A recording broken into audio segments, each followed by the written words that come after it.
Hi అండి, welcome to our channel. ఇవాల్టి special Kadapa కారం దోశ.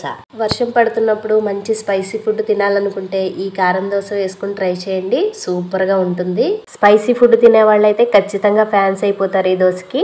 ముందుగా ఒక మిక్సీ జార్ తీసుకుని దానిలో గుల్లశనగపప్పు వేసుకోవాలి. అదేనండి పుట్నాల పప్పు అంటారు కదా.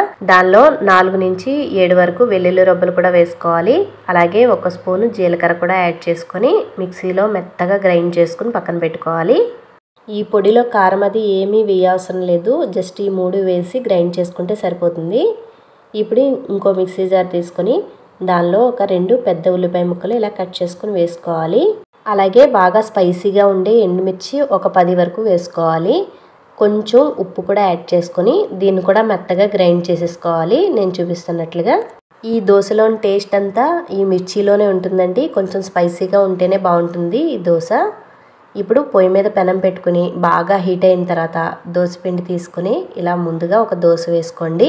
ఇప్పుడు ముందుగా చేసి పెట్టుకున్న ఎండుమిర్చి ఉల్లిపాయ కారం ఉంది కదా, అది 1 స్పూన్ తీసుకుని దోశ పైన వేసుకుని ఇలా మొత్తం స్ప్రెడ్ చేసేసుకోవాలి.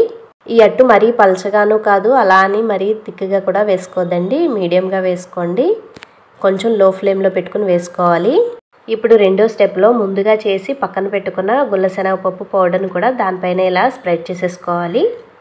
ఆ తర్వాత కొద్దిగా ఆయిల్ తీసుకొని దోశ చుట్టూ వేసుకోవాలి. ఈ ఆయిల్ ప్లేస్లో మీరు బటర్ కానీ గీ కానీ వాడుకుంటే ఇంకా టేస్టీగా ఉంటుంది.